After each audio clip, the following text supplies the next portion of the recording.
Is it practice? It's for real. There we go. Good, got the show on the road.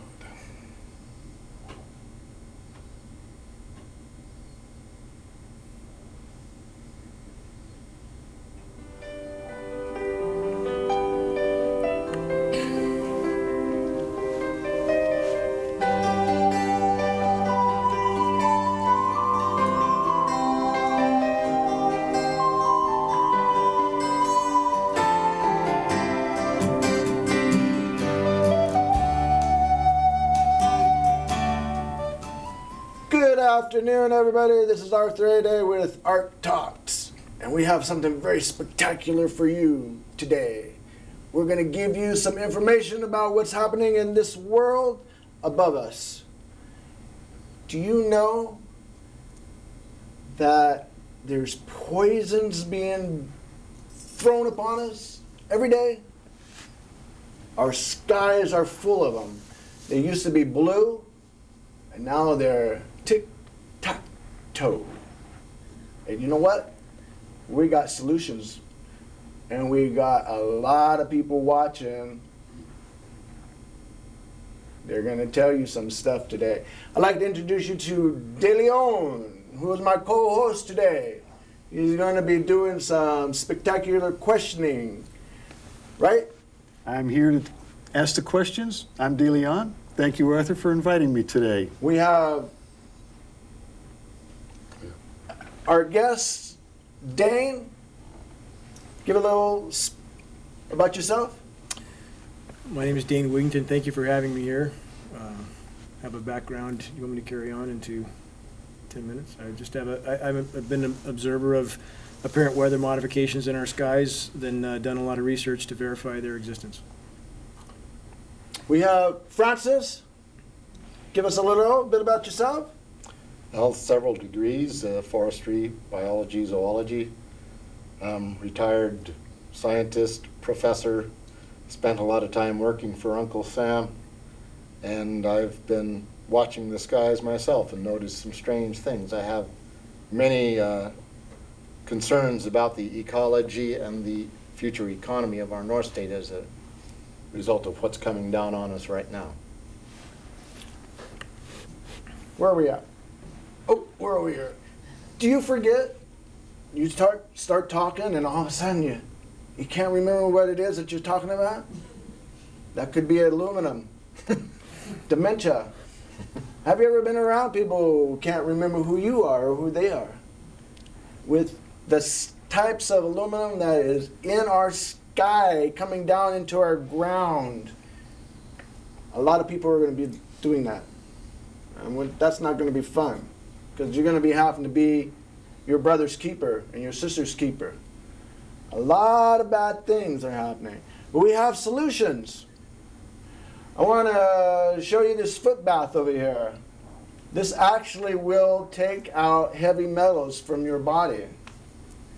Now we're going to keep some eye on that and see how it goes. This is the first little beginnings of it. And we'll see later on how much darker the water is. All right. We're going to do a video now. It's the chemtrail documentary. It's going to lay it on the line exactly what we're talking about. So sit back, hold on, and be prepared.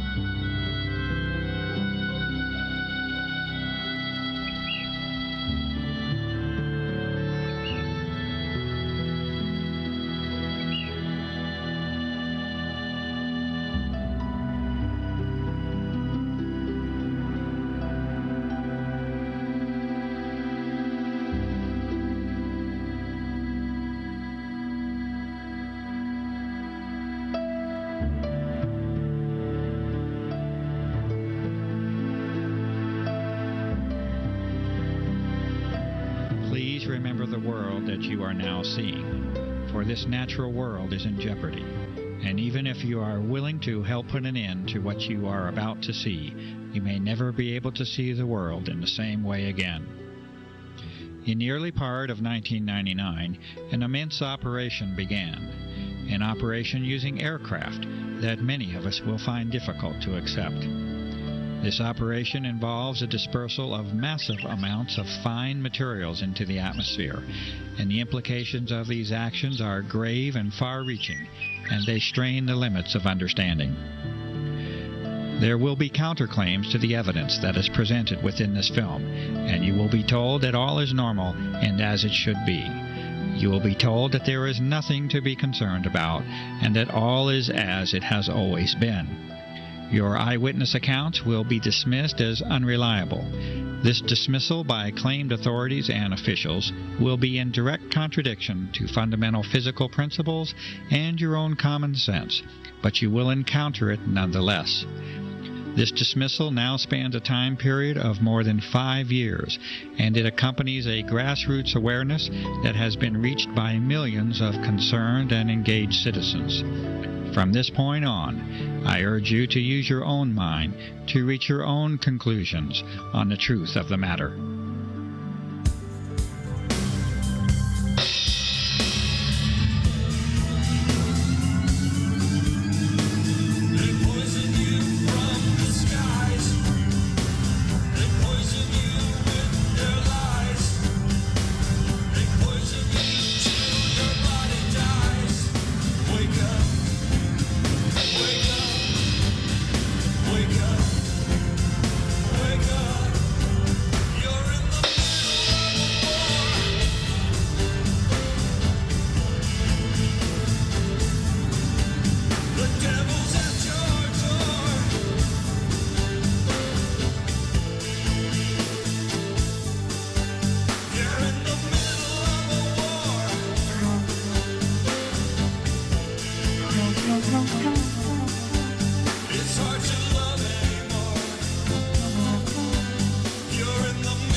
What you are seeing now is quite normal. These contrails are the trademark of high-altitude aircraft since the close of World War II. You notice that the condensation disappears fairly quickly, much like your breath on a cold winter day. This is as it should be, and as it has been. For those curious enough to delve into the physics, chemistry, and thermodynamics of contrails, this normalcy has a more thorough explanation. Yes, science and common sense do agree, and the balances of nature are achieved with this common phenomenon.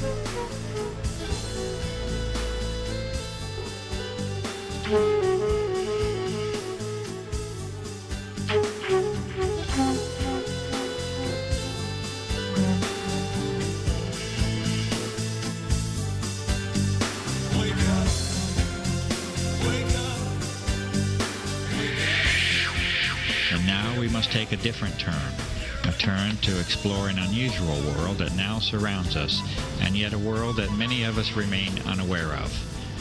The atmosphere of this planet has been changed, and you are now being introduced to one of the main causes of that change. The aircraft at the upper portion of the screen is leaving a normal contrail, and it vanishes as any trail of water vapor is expected to. But beneath it, you see an aircraft emission that is stationary, thick, continuous, and persistent, and it must eventually be concluded that it is not primarily water vapor. The environmental conditions for each trail are not exceptionally different from one another, and yet the resultant impact from each trail is entirely different. The only logical way this can occur is if the trails themselves are very different from one another, and indeed they are. The majority of the footage that you are now seeing has been filmed in the high desert regions of New Mexico. This is an arid environment, with very low humidity levels. It is, in fact, a classic region for conventional contrail formation. Contrails themselves can and do form easily in a low humidity environment. In the past, the passing of a short-lived contrail in the high, clear desert sky was an innocuous and frequent occurrence. Cold and dry conditions, exactly those conditions that are normally found in the upper atmosphere, are extremely favorable to contrail formation. The humidity levels of the upper atmosphere are actually relatively low, and is one of the very reasons that most clouds occur in the middle of the troposphere, being the lower portion of our atmosphere up to an altitude of approximately 7 miles or so. As this examination of our atmosphere continues, we will be now required to consider 4 types of events or phenomena. In addition to the customary existence of clouds and contrails, we must now consider a new entry, that of the aerosol. An aerosol is a solid particle in suspension, either in a liquid or a gas, and in this case we are considering the atmosphere as the gas to study. The aerosols will manifest in 2 primary forms, as an aerosol emission from aircraft and as an aggregate or collection of aerosols in the atmosphere. A suitable term for this collection of aerosols is an aerosol bank. It is known now that the persistent trails that form the subject of this film are primarily solid in nature and origin, and that they are not predominantly water vapor. A brief explanation of cloud formation will help us to understand why this is so. Clouds, that is, normal clouds, require 2 fundamental elements to form: particles and moisture. Clouds are not suited to form in especially clean air. They require particulate matter, called condensation nuclei, that act as a base for water vapor to adhere to. The size of these nuclei, for the process to be effective, must be extremely small. The size of these nuclei are on the order of sub-micron.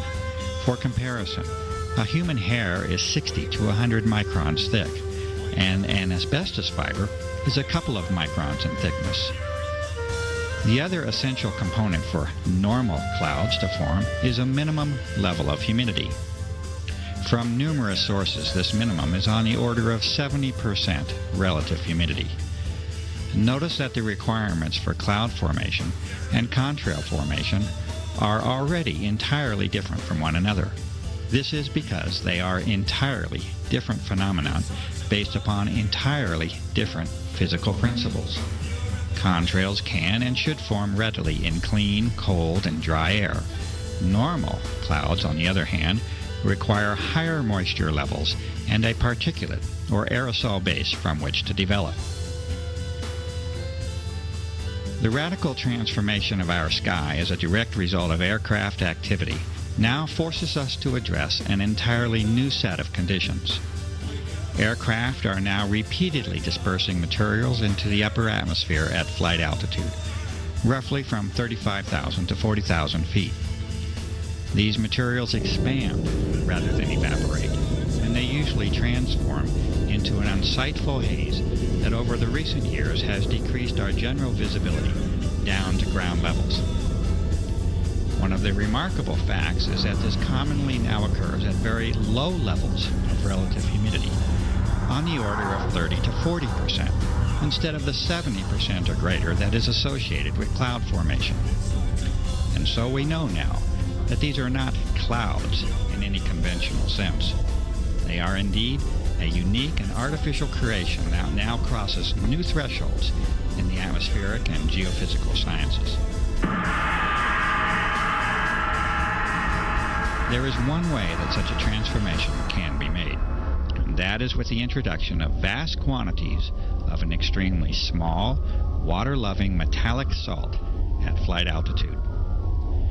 This transformation cannot be achieved with water vapor alone, and the emissions under examination are indeed not water vapor. They are solid, and they are well entrenched into your air supply. These important conclusions are at the very heart of the aerosol operations that are being disclosed here. The These changes in the very atmosphere that we breathe have a fundamental impact upon the life of this planet. And these aerosol operations have many potential applications that reduce the sanctity of that life. These operations are being conducted. They are being conducted without your participation or your informed consent. They are affecting your life, the lives of those you know and love, and the very life of the planet itself.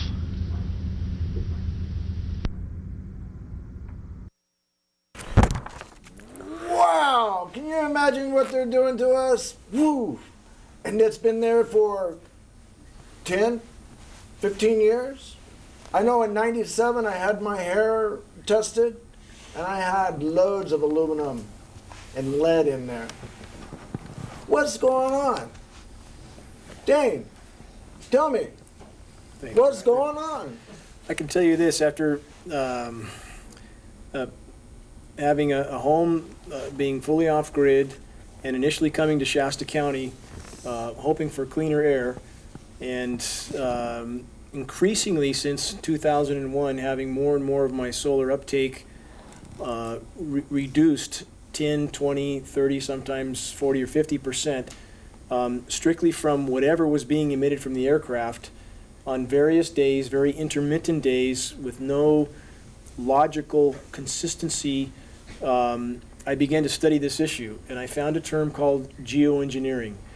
And within that term were a substantial amount of data and reports, some from places as recognized as Lawrence Livermore Laboratories, describing a method by which the impacts of global warming might be averted by the spreading of aerosols through the atmosphere.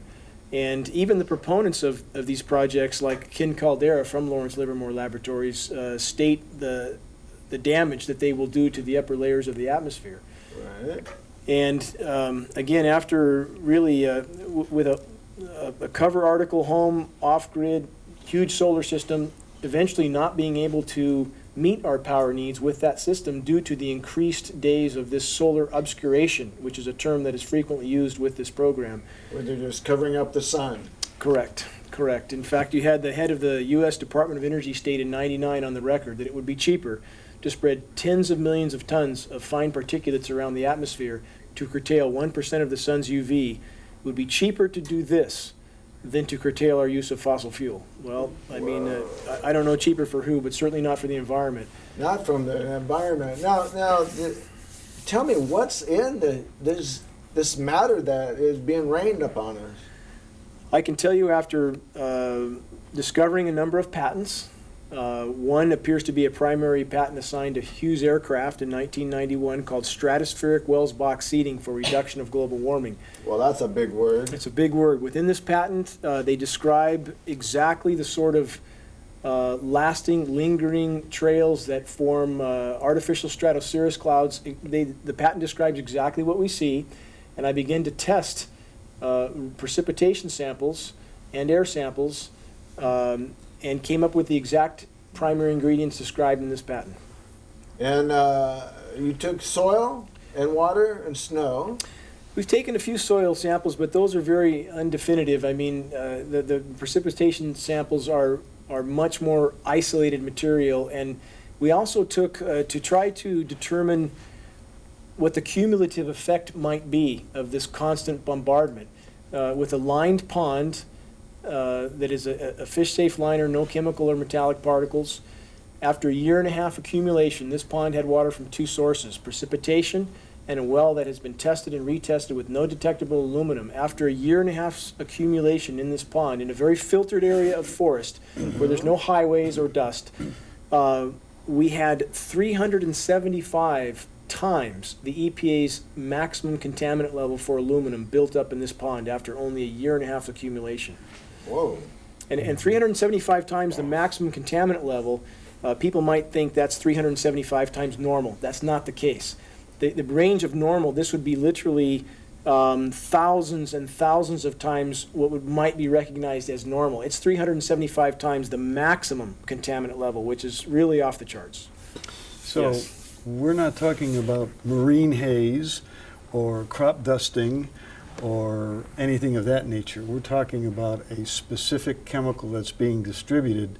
But at this time, what does your research show is who is the major distributor of this? Again, I can state based on anecdotal data, which would be there's a very concerted effort by U.S. legislators now for the third time to establish the U.S. Department of Weather Modification to quote-unquote fund current and ongoing weather modification programs, which are unspecified. There's about 20 patents that describe what we see in the skies with the ingredients. Again, we're coming up with our testing.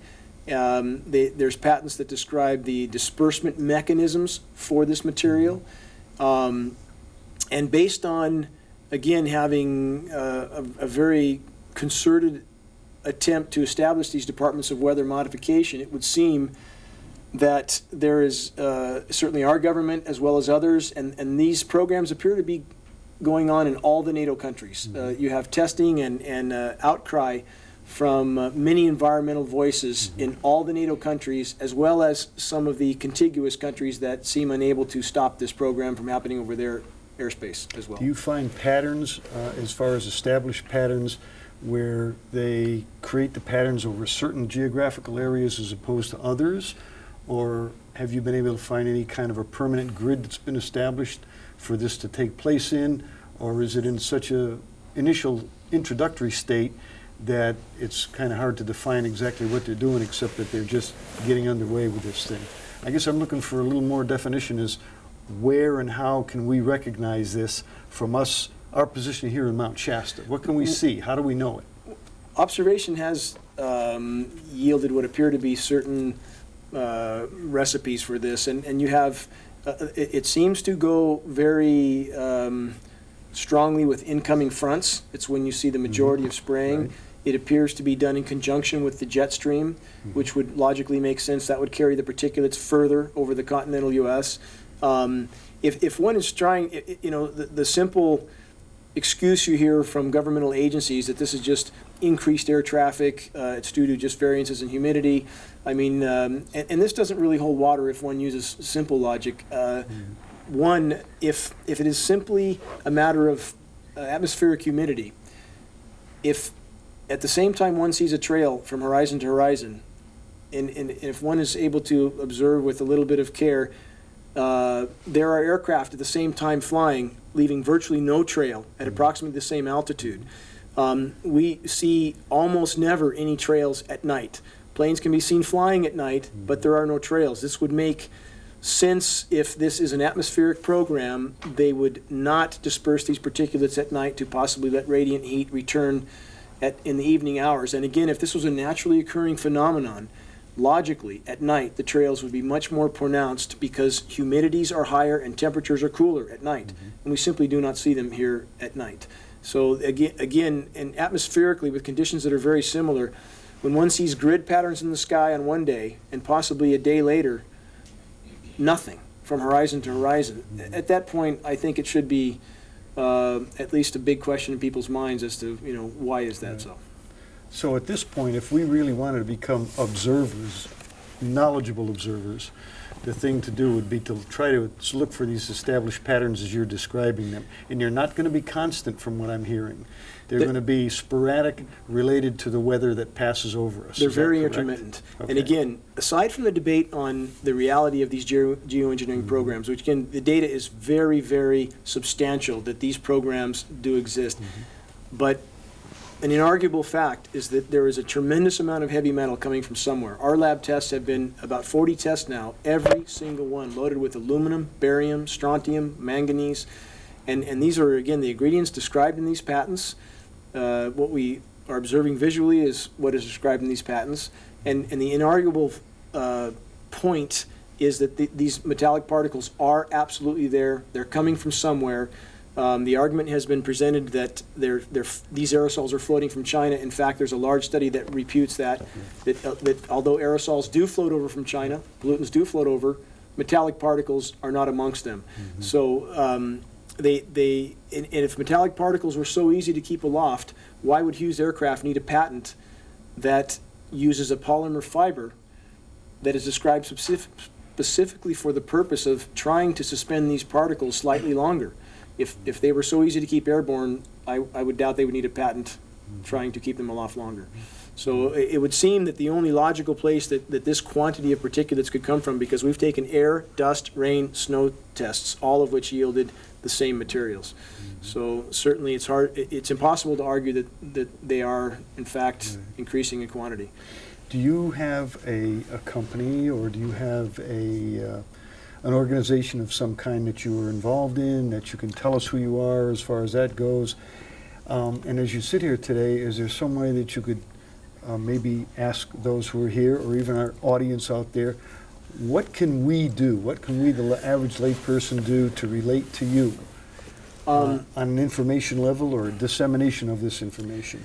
There's a million things I would rather be doing than fighting this battle. I don't have a company. I'm not part of an organization. I simply think that to be subjected to this sort of experimentation without our knowledge or consent, and to not be able to take for granted that we could walk outside and breathe without sucking in a lungful of heavy metals, is an injustice that cannot be quantified.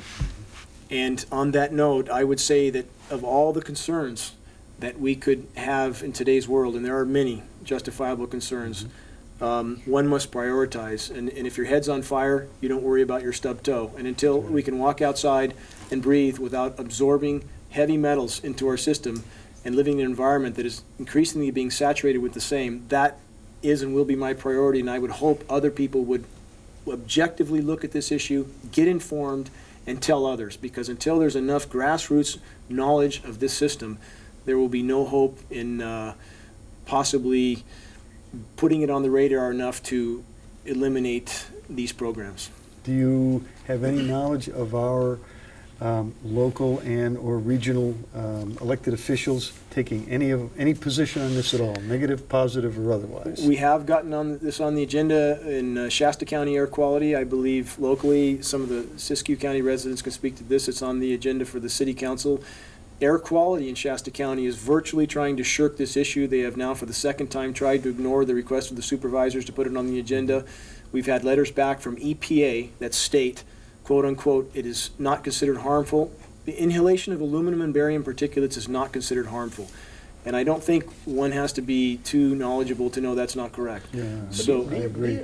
So well, we're just trying to raise awareness to answer your question. If people care about anything, their health, their children, their environment, their future, I think it's difficult to argue the importance of this program. It is direly important to learn about this and try to share it with others and raise awareness. One last thing that I'd like to ask you, as you come here today armed with the knowledge that you have, what is the most important message you can leave with us today? That everything we hold dear is being subjected to elements that can and is, I believe, radically altering our reality. And that, again, it's a matter of priorities. Though there are many things we could be concerned about, I think rationally, if one looks at this program and its implications, it is difficult to argue that this is the most immediate and dire threat to our health, our environment, and everything we hold dear. That's the message I would like to convey to anybody who would objectively research this issue in earnest. It's called geoengineering. It's science. It's not voodoo. It's not UFOs. It's real. Thank you. Thank you. Well, thank you, Dane. Thank you. That kind of puts a perspective on there that people probably haven't even looked at. Now, Francis, what have you discovered so far? You were talking about trees and rings and things like that. Tell us about what's happening in your neck of the woods. What are you finding? Well, I've sent in some soil samples. I have yet to see the results of those, but I have no doubt that the samples that Dane has run are correct, and there's quite a bit of aluminum, at least, coming down on us. And I agree with him certainly that any fine particulate measured in microns going into the human lung is going to be a source of cancer. And I also believe that corporate America has told us, don't worry, asbestos won't hurt you. Oh. Don't worry, smoking is good for you. You know, Lucky Strike, L&M, and the Marlboro Man who died. They're going to tell us that.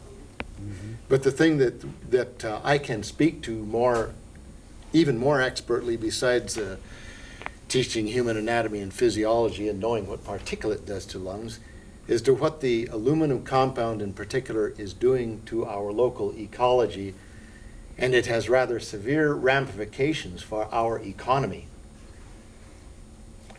Now, let me ask Yep. you, you have worked personally in this area for a number of years. Since 1981. Right, so you're very familiar with the area. You've watched the growth patterns, you've watched the trees, the flowers, the fauna, the flora, and I know you take a very personal interest in it all. Yes, I do. And so you can come here today armed with an awful lot of knowledge and some really good facts, and I think you brought a board with you, did you not? That has Yes, some I did. formulas on it? Some people like to see it, some people like to hear it. But if we could shoot the board over there. See this? Very, very simply, it says on the board, could we have a shot of the board, please? Aluminum is found in its natural form as an ore called bauxite. And basically, this is aluminum oxide, aluminum hydroxide. There's a little bit of this in California, but not in amounts that we could deal with. Now, our atmospheric soil soup, that little thing you see on the side there, C. Hopkins Cafe Mighty Good, that tells you, it's a little mnemonic device to say what's good for plants. Those are all the elements that are absolutely essential for plant growth. Now, underneath there you see a whole string of various ions. When this aluminum rain comes down, it gets into the soup, so to speak. Now, the big problem with aluminum as a compound, it's got a valence of +3, and this thing has the remarkable ability to drive basic stuff to neutral, and it also drives acid over to neutral, or to a pH of 7. Now, in doing that, this does terrible things to agricultural crops. It does terrible things to our natural forests around here. The pH of the soils of our forest around here is around 5.5. And you start throwing aluminum at it in micron-sized particles. You know, throwing out a beer can doesn't matter too much, aside from sight, but you throw out the aluminum ions in this aluminum dust, and it drives the forest soils to neutral. And I've seen some very strange things happening to our forests around here, and it's harming the trees to some degree, like bark beetle plague, increase of fungus activity. It's hard to say that's it. Mm-hmm. And it's hard to say whether it's global warming that's really doing this. But the whole combination, synergistic effect, is doing some bad things to us. Have you been able to get any kind of results from a lab test or any of your studies that would give you a time frame in looking at this, let's say, and keep it current? Because I know trying to determine the chemical analysis and aging of anything over just a 20-year period is not easy to do. But it sounds like we've only become aware of this in the last 5 to 6 years. Are you able to actually get any measurable results, Francis, that says, yes, I can document this is measurable in that period of time, and do it with either apart from a tree or from a plant or from a soil, and have it available? The measurements that I'm aware of are the ones that Dane has found. Those are hard facts. Right.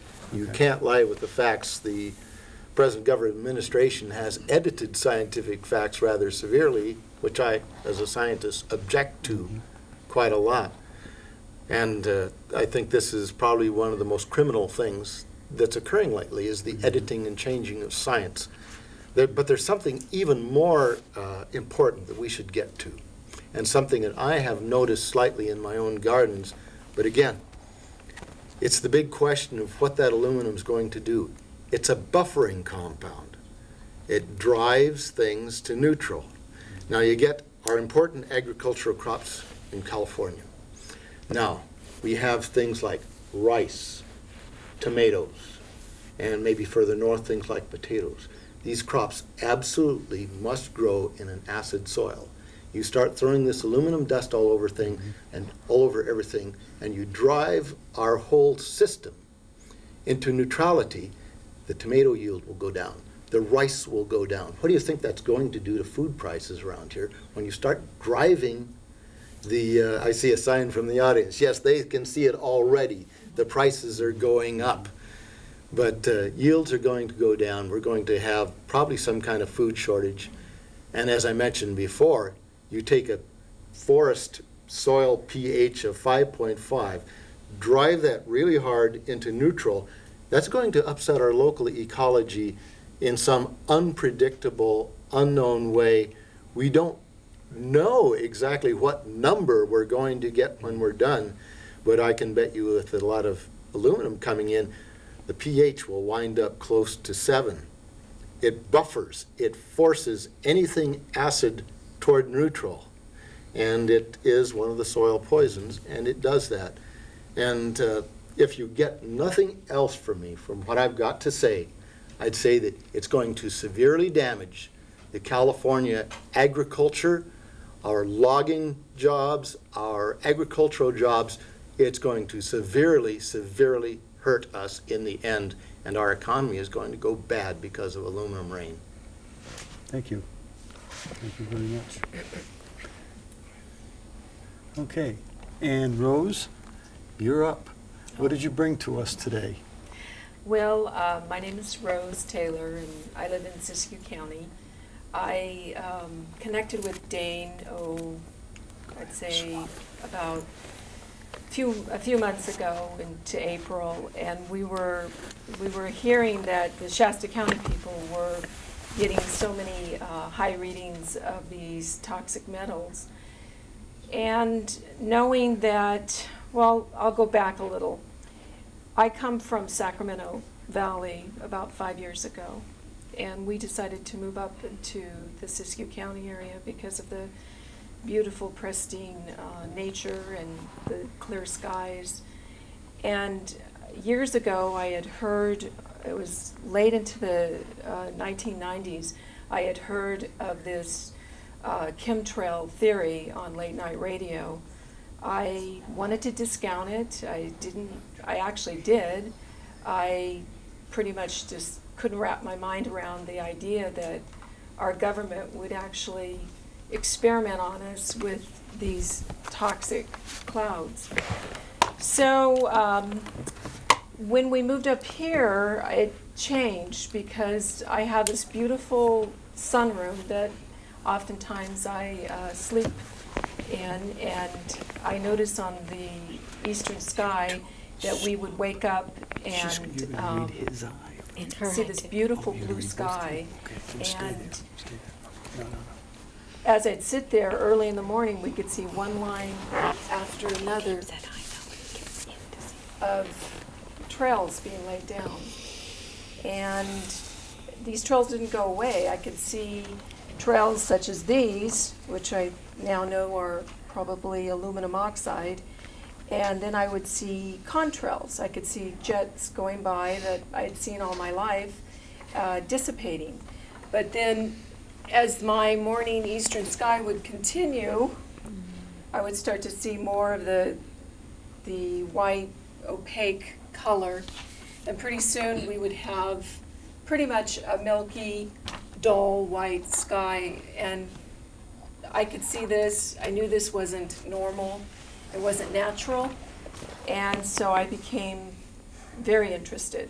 In fact, I started going online and I started investigating on my own.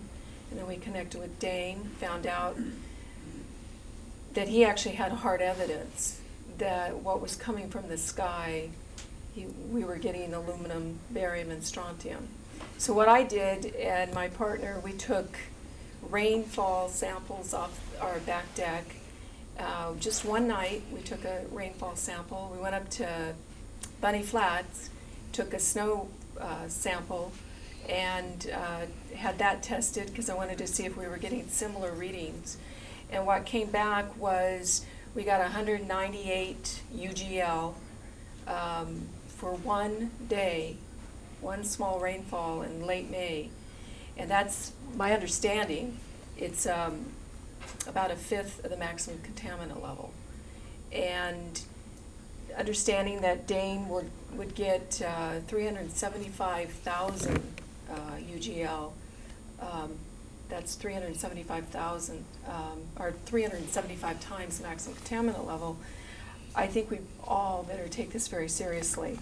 I understand my time is running out, so I'm going to go ahead and quickly say what we're doing here is we are waking our citizens up to the fact that this is actually happening. We know NOAA has admitted it. We know that NASA has admitted that persistent contrails are responsible for worsening global warming. That's on one of their newsletters. We know that in Las Vegas, the large mainstream newspaper wrote an article in 2005, the Las Vegas Tribune. It's saying chemtrails are over Las Vegas. So we do have the evidence. We're asking the city council to take this seriously. We're asking the city council to declare, and I know it's just symbolic at this moment, but to declare Mount Shasta skies a chemtrail-free zone.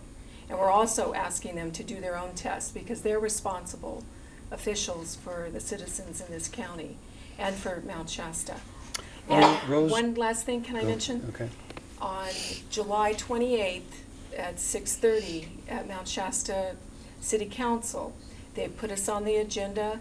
We'll have great witnesses. We're providing them with incredible documentation. And I'm asking all citizens of this county who can, just use your own minds and hearts and do your own research and show up at that meeting. Two things. One, for those who've never been, where will this be held? It is at the community center on In Alma. Alder, I believe. Alma. Okay, Alma. Right. Alma and And Ivy. do you happen to have a web page that you could give out to the public today of any kind Yes. who could go to it and get some basic research? Do In you have about 2 weeks, California Skywatch, which is a wonderful website, the woman who's responsible for that website, Rosalind Peterson, has promised to put Siskiyou County on her website. So you can go there at www.California Skywatch, click on Siskiyou County, and we're going to be putting on our lab test results, all the documentation that can make you feel pretty confident that this is for real. Thank you very much, Rose. Okay, what we've heard so far, we've heard some research analysis evidence presented today. We've heard that there is a problem with our skies. It's been indicated that it has a medical result on us who live here in the county. And so what we have today is we happen to have Clea Richards, who's come on board with us today. And what Clea does is she does something called iridology. It's an assessment of the eye, which in turn allows her to determine what's going on with the human body. And what she's offered to do is read a couple of the eyes that are here and give us a little report on how this has affected two of our guests, Catherine and Francis. So if you would go ahead and do this and take a look-see and then come back and sit down and tell us what you found. Okay. I did want to comment, I've been doing iridology for a long time, and what I'm seeing right now is most people are having a lot of allergies that they've never had before. Yes. They're unable to adapt to things that never bothered them before, and a lot of toxicity. I can vouch for that. I've read his eyes. She's read my eyes just the other day. No contacts, right?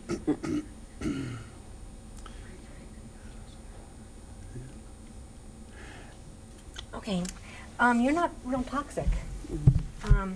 What I'm seeing is, though, your digestion is very low, and that could be due to your eating products that have been contaminated. Okay, so you're not digesting very well. Okay, and you're acidic. Okay, Okay. I can fix that. Mhm. Mhm.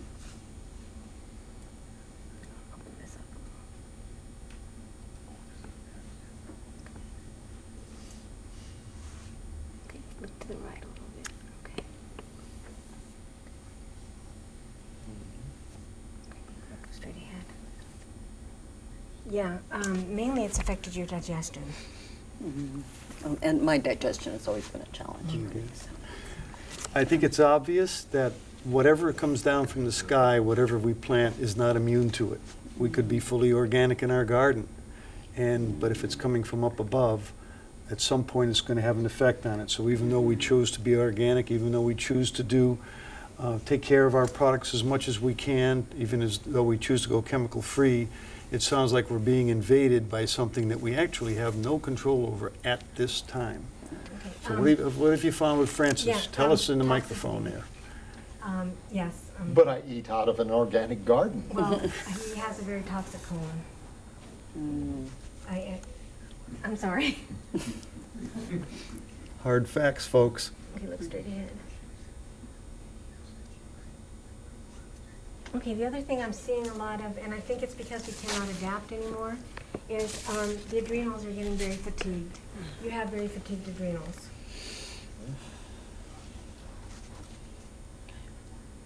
Straight ahead.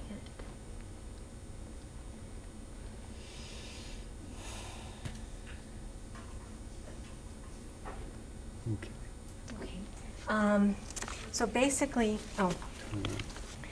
and am I doing you also? Okay. What I'm seeing is a lot of things are going on in the head area. I'm seeing a lot of toxicity in the head area. People are getting fuzzy-brained, lack of clarity, headaches. Mainly with you, it's the toxic colon, your adrenals are very tired, and the stress level is a little high for you, okay? Now that comes from working for the government, I can assure you. You work for the government, and you're going to be stressed, especially with some of the people in there now. Okay, and the other thing I'm seeing is the lymph system, which is the garbage collection system, and it needs a pump. I'm seeing a lot of lymph congestion, and I think that's part of the rate of the high cancer too, because the lymph is not picking up the garbage in the body. And then the lack of digestion. Wow, that's quite the diagnosis. My goodness. And in your experience so far, would you be willing to say that you're seeing more of a specific kind of a disease, if we'll call it that, at this time than you have in the past? Autoimmune. A lot of people, I think what's happening is the immune system is being overtaxed. Yes. Because there's so many contaminants, and I'm seeing so much toxicity in the head area, and the colon, and the lymphatic area. And then almost everybody I'm seeing, their adrenals are very fatigued. I think it's the constant battle of trying to keep up with life. And that's amongst us who live here in paradise. So, if Well, we're... thank you, Cleo, for that. You're very welcome. I want you to look over here in this bucket where the feet were, and I want you to see exactly how much stuff has come out of this young lady here who's been very patient with us. Can you get in there? You see that guck? Water was pure, clear out of the bathroom. And now look, it's really, and this is what will come out of all of us as we detox from life, the heavy metals, what's happening from the skies right now. This is what's in a lot of people. Though you got to get it out of your system. You can call Kimberly McIntosh. Give her a phone number, please. 938-0966. And Stella? Valerie, will you give us a phone number too? Sure, it's 938-0555. All right, and these are two people that can help you with that. And Cleo, your number? Yeah. My number is 938-1000. And she can actually look and see that you have toxics. She can't identify them, but if you come and do the foot bath, that's one way that we get it out. Now, Craig, I want you to slip over here. Can I move? Yeah, I want you to...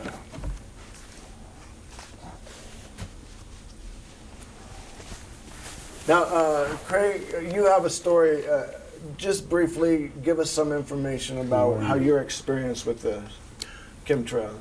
Yes. are you? Hi, my name's Craig Cook, and I've been observing the chemical trails for probably about 10 years. And going back to when I lived in Golden, Colorado, early in the morning I'd go outside and I'd watch these big commercial planes come across from the west. And what was interesting was that just as soon as they would hit the Front Range, meaning that they had crossed the mountains and now they were getting into the populated areas, that's when the chemical trails would start coming out from the back of these aircraft. So the question is, why would they be turned on at exactly that point in time if they're supposed to be doing something in terms of global warming or something else? Why wasn't the contrail, proceeding it back over the mountainous area? It was right over the population. As soon as it hit the Front Range, because I was probably about 3 or 4 miles from the foothills of the Rockies, so I could look to the west from my deck, and I could see the Front Range. And so, just as soon as it hit the area where the population started, that's when those things would kick in. I had my own negative experience. I actually went back for my father's birthday, and I went back to Sioux City, Iowa. This was about 8 years ago, and one Sunday morning, one of the relatives was getting ready to leave, and I walked out on the front porch, and I looked up in the sky, and this aircraft was a commercial type aircraft. I have a commercial license and an instrument rating, and it was relatively low, and it was putting out this huge trail of chemicals, and they were not dissipating. And I looked at that and I said, "Oh my gosh, don't tell me you have chemical trails back here too." And of course, everybody looked at me like I was crazy. Around the world. And so I didn't think too much of it. The next day I left to head back to Denver, and as I started to drive, it felt like I had 100 pounds of air pressure in my head. It was unbelievable. And I had a healing chamber in my home in Colorado, and I worked with a lot of high frequency Tesla coil type technology. So my cells were, vibrating pretty high, and I was usually pretty detoxed, if you want to say that. I knew something had affected me. And so when I got back, I went down into my healing chamber. But what was amazing was that for 2 weeks, what started to come up, it would work its way through the lungs. My lungs felt like they were burning. And what was coming up was like gray glue. It wasn't yellow, it wasn't green from a sinus infection or any other kind of virus. It was gray, and it was just like a gluey substance. I did not go in and have it tested at any lab, but I knew it was something that was definitely not normal. I didn't anymore get back to my home in Colorado, and I got a call the next day from my sister, and she said, "Our mother is in the hospital, and she almost died." I said, "Of what?" Wow. She said, the doctor said the only thing they could say was that she had instant pneumonia. Instant pneumonia. And what happens is when this stuff gets into your lungs, it basically just glues up all the cilia in there, and you can't breathe. And so to this day, for almost 8 years, my mother is on this thing that's called a nebulizer, and she puts these chemicals in there, and twice a day she breathes this stuff through these tubes to basically keep her lungs somewhat clear. Wow. So that's my own personal experience. And so having moved up into this beautiful, pristine area, and to see these same things up in the skies, obviously it's alarming to me just as well as it is to everybody here today. Thank you for letting me speak. Well, thank you very We much. have one last guest, Arthur. What's that? We have one last guest here. Ariel, will you give us the closing for us? Sure. Well, basically what I'm here to share is information about what you can do to heal your body and to stay in a place of wellness while all of this is going on. We have more and more information coming out these days about how important it is to stay focused on what you're choosing to create while not being ignorant of what is present around you. So that combination means to intend to be well and strong and to look for how to do that through herbs, homeopathy, foot baths, exercise, clean water, intention, visualization. There are many, many things that you can do every day for yourself, for the earth, to see us through these times.